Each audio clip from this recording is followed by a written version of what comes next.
আমারই চেতনার রঙে পান্না হলো সবুজ, টুনি উঠল রাঙা হয়ে। আমি চোখ মেললুম আকাশে, জ্বলে উঠল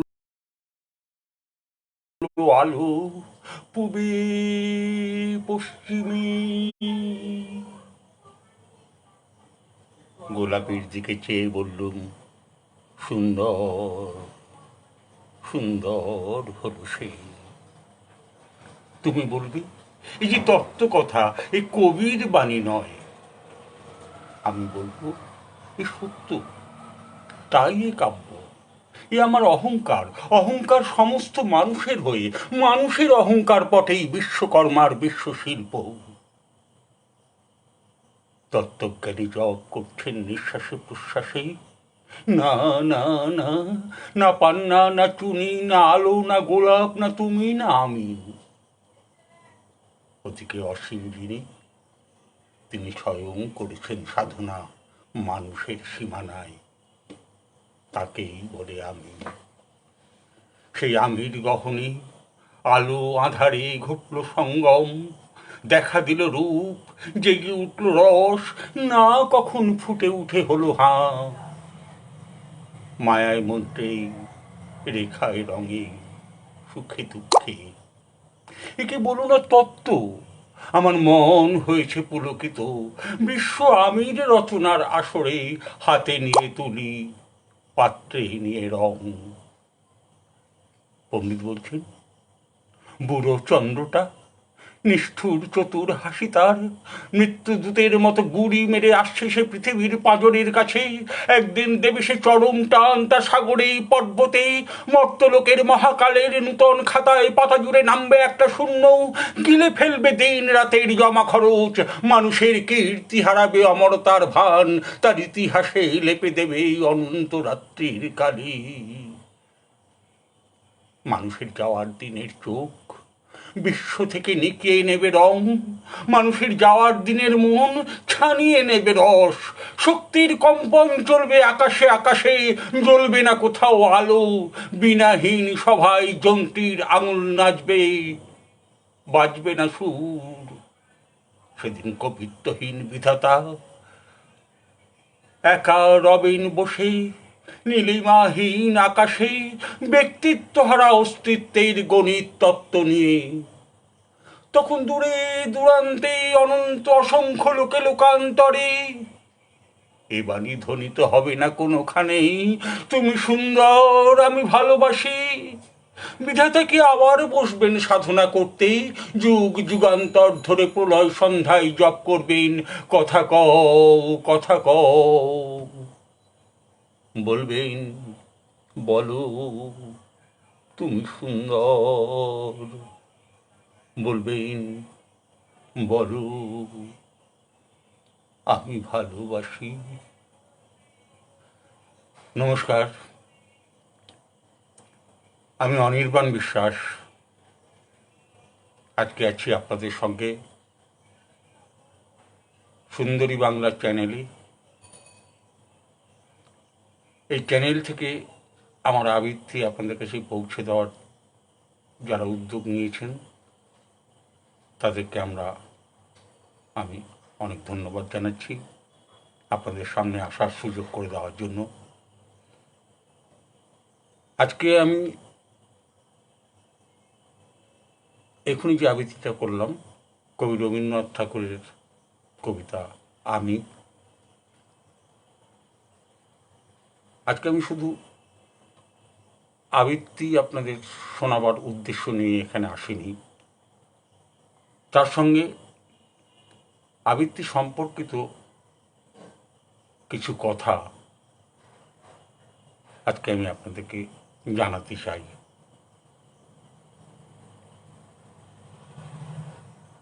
আমার এই আবৃত্তি জীবনে আসা, আবৃত্তিকে ভালোবাসা, কবিতাকে ভালোবাসা, এটা খুব ছোটোবেলা থেকেই। আমি যখন ক্লাস 6-এ পড়ি তখন আমি কবিতা লিখতে শুরু করি, এবং তারই সাথে সাথে আমি তখন থেকেই আবৃত্তিকে ভালোবাসি, আবৃত্তি করার চেষ্টা করেছি এবং সেটা মানুষের সামনেই এসেছি আবৃত্তি নিয়ে।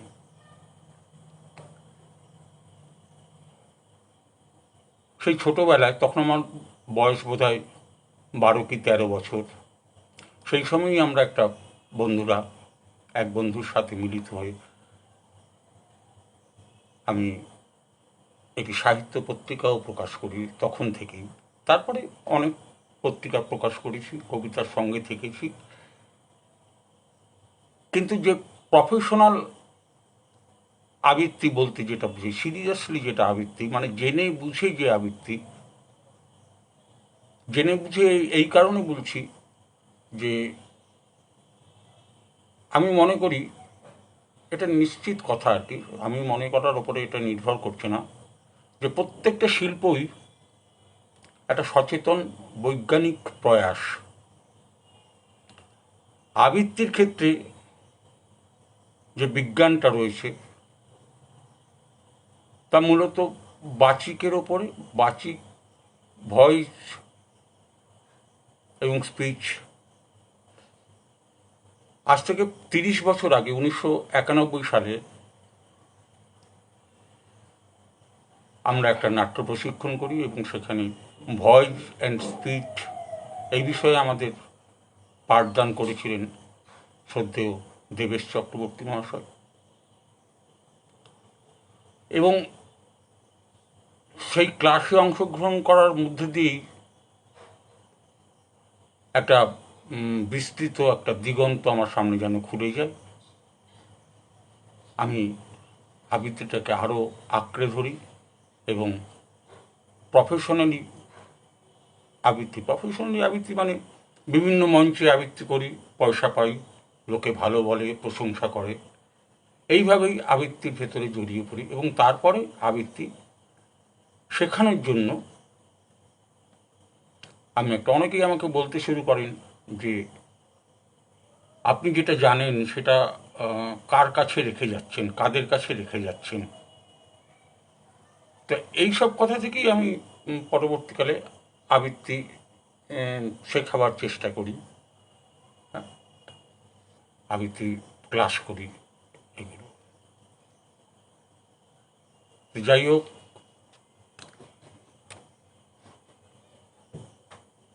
তিরিশ বছরের এই নিরবিচ্ছিন্ন মানে আবৃত্তির জগতে থাকার সুবাদে আজ আমি আপনাদের সামনে এই আবৃত্তির বিষয়ে 2-4টে কথা বলবো, মাঝে মাঝে কবিতাও বলবো 2-1টা।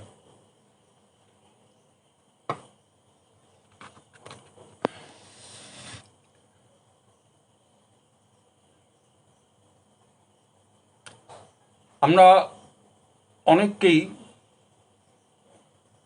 কবিতা পাঠ করতে কিংবা আবৃত্তি করতে দেখি, অনেকে গুলিয়ে ফেলেন কবিতা পাঠ আর আবৃত্তিটা একই ইয়েতে ফেলে দেন।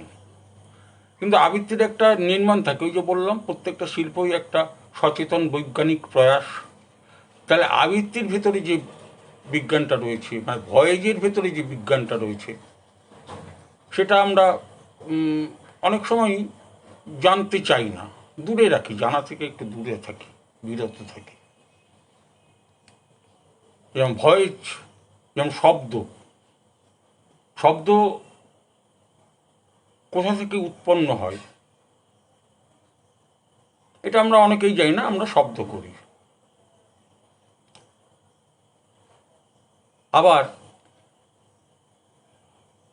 কবিতার বিষয়বস্তুর মধ্যে আমরা হয়তো সবসময় ঢুকতে পারি না, লেখাগুলো পড়ে যাই, সেটা কিন্তু আবৃত্তি নয়।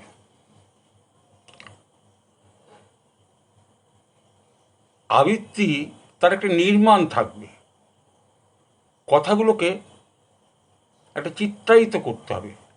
যেমন আমি বলি আবৃত্তি হচ্ছে ভয়েস পেইন্টিং, ভয়েস দিয়ে আমরা একটা ছবি আঁকার চেষ্টা করি।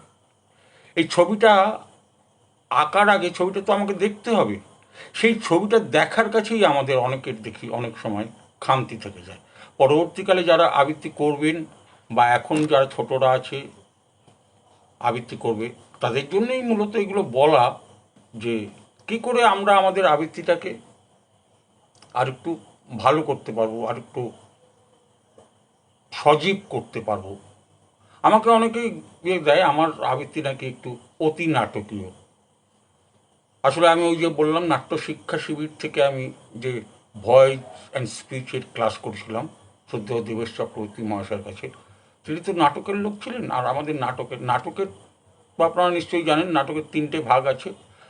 তার মধ্যে একটি ভাগ হচ্ছে বাচিক, আঙ্গিক, আহার্য, সাত্ত্বিক। নাটকের 4টি ভাগে। তা বাচিক নিয়ে যখন আমাদের তা কবিতাটা তো, আবৃত্তিটা তো পুরো বাচিক শিল্প।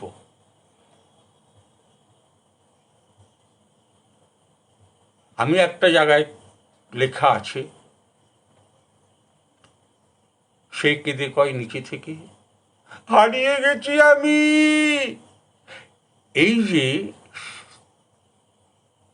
সেই মেয়েটি, হারিয়ে যাওয়া কবিতা রবীন্দ্রনাথের, সেটা থেকে বললাম লাইনটা। সে মেয়েটি সিঁড়ি দিয়ে নিচের তলায় যাচ্ছিল, যেতে যেতে তার প্রদীপটা নিভে গেছে, এবং সে নিচে থেকে কেঁদে কয়। তা কেঁদে কয় বলে আমি যদি সে কেঁদে কয় নিচে থেকে হারিয়ে গেছি আমি, তাহলে এখানে কান্নাটা বেরোলো। কান্নাটা তো আমাকে আঁকতে হবে ভয়েস দিয়ে তো আঁকতে হবে। এইটাই আমরা অনেক সময় ভুলে যাই, এটাকেই আমরা মানতে চাই না। আবার এইটা হলে আমরা বলি এটা হয়তো নাটকীয় হয়ে যাচ্ছে, অতি নাটকীয় হয়ে যাচ্ছে কবিতা। যাই হোক, যে যেরকমভাবে ভাবেন, আবৃত্তির কোনো শাস্ত্র নেই। যেমন সঙ্গীতের শাস্ত্র আছে, অন্য অন্য সে শাস্ত্র আছে, আবৃত্তির সেরকম শাস্ত্র নেই এখন পর্যন্ত। আমরা আবৃত্তি শিল্পটাকে একটা উন্নততর দিকের দিকে নিয়ে যেতে চেয়েছি। তার জন্য অনেকের গালাগালি খেয়েছি, আবার অনেকের বাহবা পেয়েছি। অনেকেই দেখেছি আর কি। একটা গল্প বলি শুনুন। আমি একটা জায়গায় গিয়ে দেখি সেখানে রবীন্দ্র জয়ন্তী হচ্ছে। আমার ছেলে তখন খুব ছোট, ও গিয়ে নাম দিয়ে দিল, বললো বাবা এখানে আবৃত্তি করবে, আমার নাম দিয়ে দিল। দেখি বাচ্চারা আবৃত্তি করছে, সেই সময়ই দেখি উদ্যোক্তারা আমার নাম ঘোষণা করলেন। আমি তো ঘাবড়ে গেছি। সবে অনুষ্ঠান শুরু হয়েছে, 2-3টে বাচ্চা ছেলে আবৃত্তি করেছে, তারপরেই আমার নাম ঘোষণা করেছে। আমি আর আমার ছেলে সেখান থেকে চলে যাই, বেশ কিছুটা দূরে গিয়ে দাঁড়িয়ে থাকি। যাই হোক, আমাকে না পেয়ে অনুষ্ঠান চলছিল। আবার আমরা ঘুরে আসতেই দেখি আবারও আমার নাম ঘোষণা করছে। তো আমি উদ্যোক্তাদের গিয়ে বললাম, দেখুন আমি হচ্ছে অনির্বাণ বিশ্বাস, এখানে আজকে আবৃত্তি করবো আপনাদের। এখন তো ছোটরা করছে, আচ্ছা আমি না হয় পরে করছি। বলছি না কোনো অসুবিধা নেই, আপনি করুন। তো সেখানে সেদিনকার যে আবৃত্তিটা করেছিলাম রবীন্দ্রনাথের দেবতার দাস,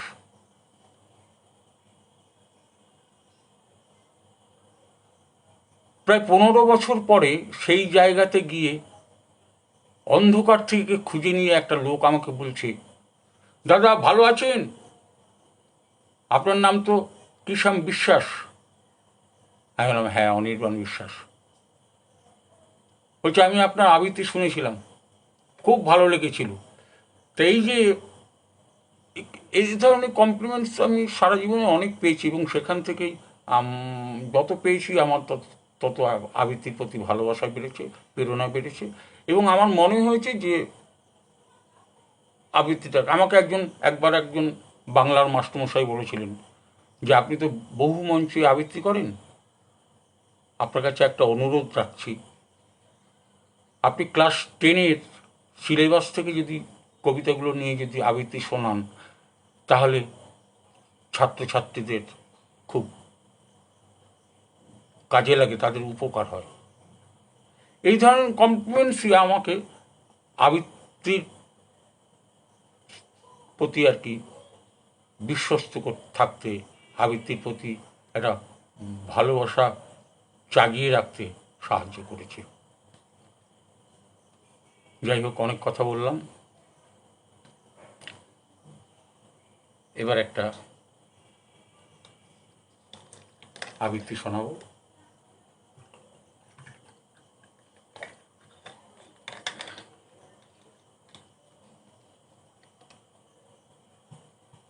সদ্য প্রয়াত কবি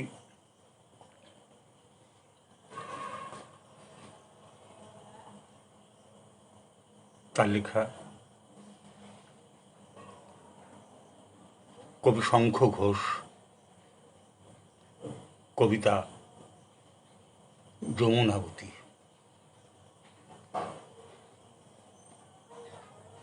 One more unfortunate warrior brave, rustling infortunate, gone to her death.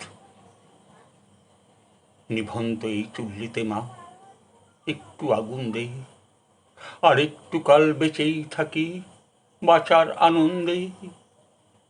নতুন নতুন পায়রাগুলি খাঁচাতে বন্দি, দু এক মুঠো ভাত পেলে তা ওড়াতে মন দিই। হায় তোকে ভাত দি, কি করি যে ভাত দি, হায় হায় তোকে ভাত দেব, কি দিয়ে যে ভাত দেব, হায়। নিভন্ত এই চুল্লি তবে একটু আগুন দে, হাড়ের শিরায় শিখার মাতন মরার আনন্দে। দুই পারে দুই দুই কাতলার মারণি ফন্দি, বাঁচার আশায় হাত হাতিয়ার মৃত্যুতে মন দেই।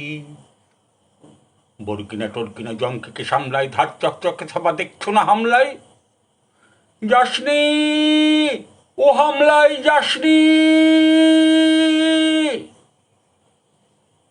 কান্না কন্যায় মায়ের ধমনীতে আকুল ঢেউ তোলেই জলে না, মায়ের কান্নায় মেয়ের রক্তের উষ্ণ হাহাকার মরে না।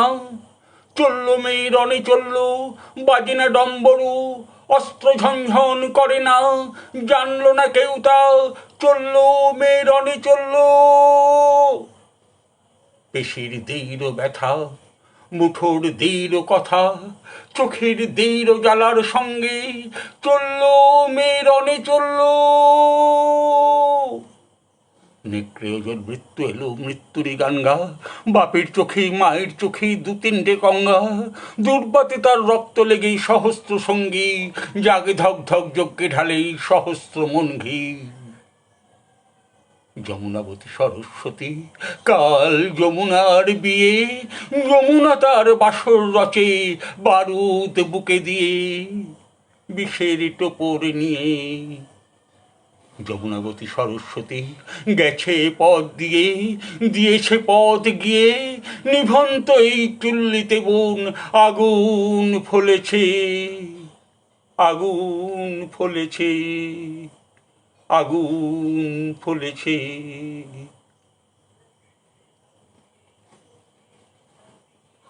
এই লকডাউনের বাজারে অনেক দিনই আবৃত্তি বন্ধ হওয়ার আর একটা কারণ হচ্ছে আমি একটু অসুস্থ হয়ে পড়েছিলাম। আমার স্মাইল হার্ট অ্যাটাক হয়েছিল, শরীর খুবই দুর্বল ছিল, এখন একটু ভালো আছি। তারপরেই আপনাদের সামনে আসার এই সুযোগটা নিয়ে ফেলেছিলাম, যদিও ভয়ে ভয়ে ছিলাম। যাই হোক, আবৃত্তির কথায় ফিরে আসি।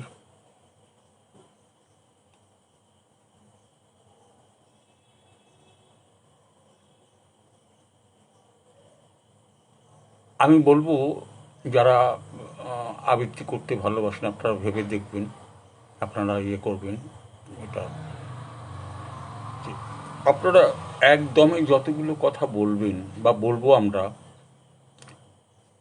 তার মধ্যে অন্তত একটা শব্দে এমফ্যাসিস থাকবে, একাধিক থাকতে পারে, সেটা আপনার বিশ্লেষণের ওপরে হবে, কিন্তু অন্তত একটা শব্দে যেন সেই শব্দটাকে ইমপ্রেস করে বলা হয়। সেখান থেকে আবৃত্তি একটা সজীব চেহারায় আসতে পারে। যেমন সৌম্যমিত্র একটা উদাহরণ দিতেন,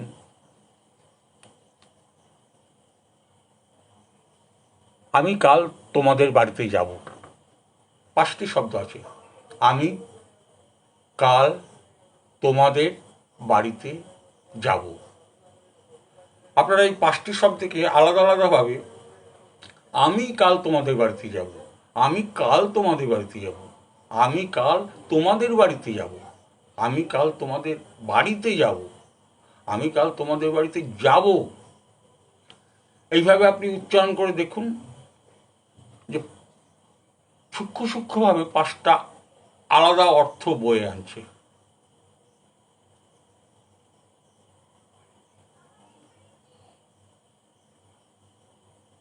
আমরা তো কবির কথাটা আপনাদের কাছে পৌঁছে দিয়ে তার মূল্যমানটা আদায় করতে চাই।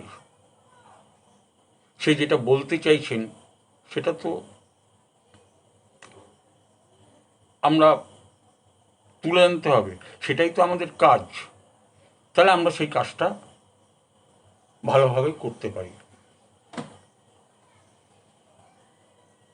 আর কিছু কিছু, যেমন আমরা বাতাস খরচ করে কথা বলি, তাহলে আমাদের অনুশীলনের মধ্যে থেকে এমন আমাদের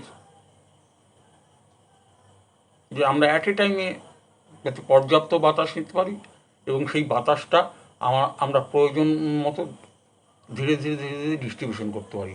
একদম শেষ শব্দ পর্যন্ত উচ্চারণ করা পর্যন্ত আমাদের বাতাস যেন কম না পড়ে। আমাদের বুকের ভেতরে যে বাতাসটা আছে সবসময় থাকে, সেই বাতাসটাকে সেই রকম রেখেই অতিরিক্ত বাতাস নিয়ে সেই বাতাস খরচ করে আমাদের কথা বলতে হবে। মানে বুকের বাতাসটা যেন খালি একেবারে না হয়ে যায়, তাহলে শেষের দিকের কথাগুলো স্পষ্ট হবে না, শোনা যাবে না। এর একটা ব্যায়াম আছে, আপনারা জানেন, অনেকেই জানেন। এখন এই করোনার সময় এই ব্যায়ামটা খুব ভালো। আপনি 1 থেকে 10 গুণার মধ্যে বাতাসটা আপনার শরীরের মধ্যে নেন এবং 10 গোনা পর্যন্ত মনে মনে গুনবেন, 10 গোনা পর্যন্ত বাতাসটা চেপে রাখবেন। আবার 1 থেকে 10 গোনা পর্যন্ত আপনি বাতাসটা ধীরে ধীরে ছাড়তে থাকবেন।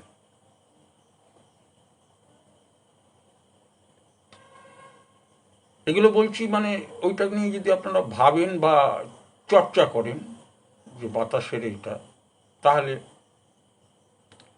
আপনারা এটা করবেন। আর শুয়ে পড়ে পেটের সমস্ত বাতাস বার করে দিয়ে মুহূর্তেই আবার সব বাতাস ঢোকানো, আবার বার করা, আবার ঢোকানো। হ্যাঁ, শুয়ে এরকম হা করো, পেটটা দেখবেন চেপে গেল। পেটটা ফুলে উঠলে হবে না, পেটটা যেন চেপে যায়, খালি হয়ে যায়। হা বের করা, আর সঙ্গে সঙ্গে নেওয়ার সময় যেন পেটটা ফুলে ওঠে, এরকম। এটা আপনারা প্র্যাকটিস করতে পারেন। আরেকটা, আমরা তো ঠোঁট নেড়ে কথা বলি, তাহলে ঠোঁটের চারপাশটা ফ্লেক্সিবল করা দরকার। এর জন্য আমরা দুটো অনুশীলন করতে পারি। একটা হচ্ছে যে অ, আ, ই, উ, অ, আ, ই, উ। আরেকটা হচ্ছে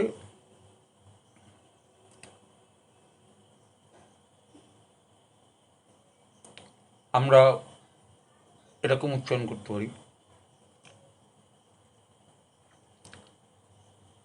পে পু পে পু পে পু পে পু, মে মু মে মু মে মু মে মে মু,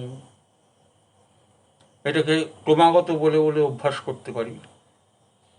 এ উ, এ উ, তাহলে আমাদের ঠোঁটের চারপাশটা কমনীয় হবে, কমনীয় থাকবে। আবৃত্তি করতে গেলে তো অনেক কিছু এর মধ্যে জানার ব্যাপার আছে। যেটুকু যেটুকু বলা যায়, যেটুকু যেটুকু মনে পড়ছে এই মুহূর্তে, সেটুকু সেটুকু বলছি। আর একটা কথা বলছি যে অল্পপ্রাণ শব্দ এবং মহাপ্রাণ শব্দ ব্যাকরণ বই থাকে, কিন্তু সেটা প্রকৃত ব্যবহার কিন্তু আমাদের স্কুল থেকে আমাদের সেটা শেখানো হয় না, স্কুলে নেই। স্কুলে পড়ানো হয় হয়তো অল্পপ্রাণ শব্দ, মহাপ্রাণ শব্দ পড়ানো হয়। তা যেমন ক, চ, ট, ত, প অল্পপ্রাণ শব্দ, ঘ, ঢ, ভ এগুলো মহাপ্রাণ শব্দের দিকে। এটাকে একটা অনুশীলন করতে হয়, অনুশীলন করা দরকার যে অল্পপ্রাণ শব্দ এবং মহাপ্রাণ শব্দের যে ভ, ক, ভ এরকম। তা এটা হচ্ছে 5টা করে আপনি ইয়ে করে নেবেন, ক, খ, গ, ঘ, ঙ, চ, ছ। তাহলে ক, খ, গ, ঘ, ঙ, এই যে এইভাবে যদি পড়ে পড়ে পড়ে পড়ে অভ্যাস করেন পড়াটাকে, যে দেখবেন মন্দিরে চূড়োয় দেখবেন অনেকগুলো কলসি থাকে, 5টা কলসি আছে, একদম ওপরে আছে ছোট কলসিটা, তারপরে একটু বড় কলসি, তারপর আর একটু বড় কলসি, তারপর আর একটু বড় কলসি। এটাও সেরকম, অল্পপ্রাণ শব্দের আধারটা কম, ভেতরের জায়গাটা কম, ক, তারপরটা একটু বড়, খ, গ, ঙ, এইরকম। তো এটাকে 5টা করে এরকম করে, এটাকে খুব জরুরি। এটা অল্পপ্রাণ শব্দ, মহাপ্রাণ শব্দ আমাদের বই আছে, ছোটোবেলার ব্যাকরণ বই থাকে, কিন্তু সেগুলো তো উচ্চারণ সেইভাবে শেখানো, মাস্টারমশাইরা শেখাননি, যেটার ক্রিয়াত্মক রূপ কীরকম হবে সেটা তো বলেননি, যার জন্য আমাদের সেই জায়গাটা একটু খামতি থেকে যায়। পরবর্তীকালে আমরা সবগুলোই ইয়ে করি। তারপরে যেটা বলছিলাম যে ধ্বনি কোথা থেকে উৎপন্ন হয়, আমরা না জেনেও অনেকে করি, ঠিকঠাকই করি, কিন্তু জানলে করাটা আরও ভালো হয়। যেমন ধ্বনি উৎপন্ন হয় 4 জায়গা থেকে, ব্রিদিংটা হয় তলপেটে, তারপর 4 জায়গা থেকে আমরা শব্দটাকে উৎপন্ন করতে পারি। একটা হচ্ছে নাভি থেকে, কণ্ঠ থেকে, মুখগহ্বর থেকে এবং ঠোঁট থেকে। তাহলে আমি দেখি যারা একটা কবিতা লিখলাম ফেসবুকে দিয়ে দিলাম, কিংবা একটু বললাম ফেসবুকে দিয়ে দিলাম কবিতা পাঠ। এখন আমরা তো এটা করিনি, আমি তো সঙ্গে সঙ্গেই মুখগহ্বর থেকে বললাম, তারপরে আমাকে কণ্ঠ থেকে বলতে হবে সঙ্গে সঙ্গেই, তারপরে নাভি থেকে বলতে হবে। তাহলে এটার তো একটা অভ্যাস থাকা দরকার, কী করে আমি চট করে সেটাকে ইয়ে করবো, চট করে পাল্টাবো। তাহলে এটাকে অভ্যাস করবার জন্য আমরা প্রাথমিকভাবে যেটা অভ্যাস করতে পারি, দূরে কাছে ডাকা। যেমন দূরে ডাকছি যখন, তখন বলছি শোন, কাছে ডাকছি যখন তখন বলছি শোন, শোন, শোন। এই যে শোনটা বললাম, এটা কি মুখগহ্বর থেকে বললাম? আর ওই যে পিচে যে শোনটা বললাম, সেটা কোথা থেকে বললাম? এগুলো অনুভব করে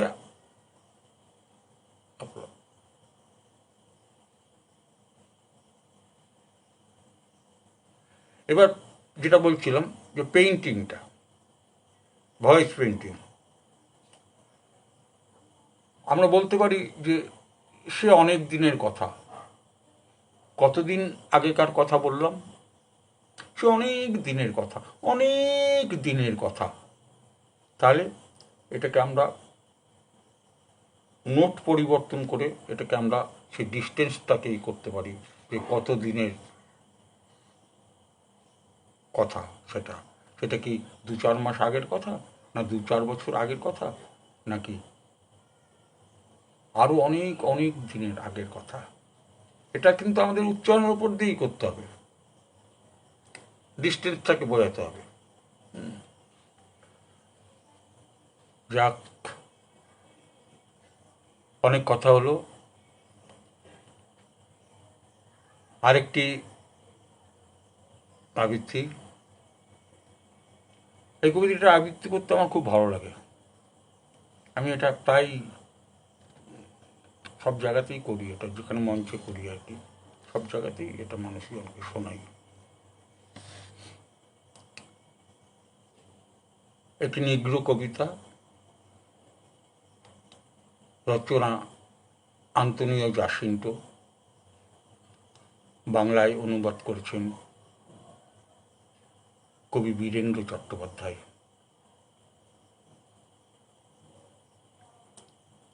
সেই বিরাট খামারটিতে কোনো বৃষ্টি হয় না, সেই বিরাট খামারটিতে কোনো বৃষ্টি হয় না। আমার শরীরের ঘাম দিয়ে গাছগুলোকে তৃষ্ণা মেটাতে হয়। সেখানে যে কফি ফলে আর চেরি গাছে যে টুকটুকে লাল রঙের বাহার ধরে, তা আমারই ফোঁটা ফোঁটা রক্ত, যা জমে কঠিন হয়েছে। কফিগুলোকে ভাজা হবে, রোদে শুকোতে হবে, তারপরে গুঁড়ো করতে হবে। যতক্ষণ না তাদের গায়ের রং হবে আফ্রিকার কুলির গায়ের রঙে ঘোর কৃষ্ণবর্ণ। আফ্রিকার কুলির জমাট রক্তে ঘোর কৃষ্ণবর্ণ।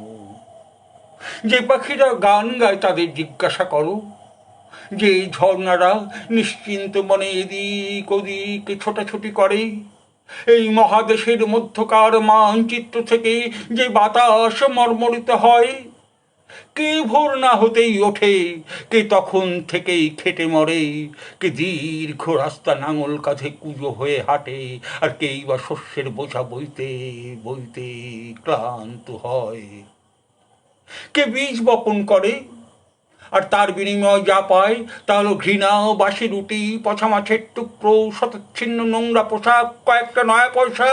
আর এর পরেও কাকে পুরস্কৃত করা হয় চাবুক আর বুটের ঠক্কর দিয়ে? কে সেই মানুষ? কে ক্ষেতগুলিতে গম আর ভুট্টা ফলায় আর সারি বাঁধা কমলা বাগানে ফুলের উৎসব আনে? কে সেই মানুষ? কে ওপরওয়ালাকে গাড়ি, যন্ত্রপাতি, মেয়ে মানুষ কেনার টাকা আর মোটরের নিচে চাপা পড়বার জন্য নিগ্রোদের মুন্ডুগুলি যোগান দেয়? কে সেই মানুষ? কে সাদা আদমিকে বড় লোক তৈরি করে, তাকে রাতারাতি ফাঁপিয়ে তোলেই, তার পকেটের পয়সা জমায়? জিজ্ঞাসা করো তাদের। যে পাখিরা গান গায়, যে ঝর্ণারা নিশ্চিন্ত মনে এদিক ওদিক ছোটাছুটি করে, এই মহাদেশের মধ্যকার মানচিত্র থেকে যে বাতাস মর্মরিত হয়, তারা সবাই বলবে ওই কালো রঙের মানুষটি যে দিন রাত গাধার খাটুনি খাটছে। আহা, আমাকে অন্তত একবার ওই তাল গাছটার চূড়ায় উঠতে দাও, ওখানে বসে আমি মদ খাবো, মদ, তাল গাছ থেকে যে মদ চুইয়ে পড়ে, আর মাতলামোর মধ্যে আমি নিশ্চয়ই ভুলে যাব, ভুলে যাব, ভুলে যাব আমি একজন কালো রঙের মানুষ, আমার জন্যেই এই সব। নমস্কার, আজকে এই পর্যন্ত। আবার সুযোগ পেলে আপনাদের সামনে আসবো, আবৃত্তি শোনাবো, আবৃত্তি প্রসঙ্গে কথা বলবো।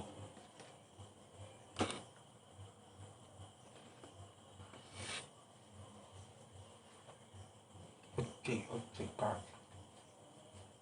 ওখানে হাত দাও স্ক্রিনে, আর স্ক্রিনে হাত দাও না, আসবে তো, বন্ধ করে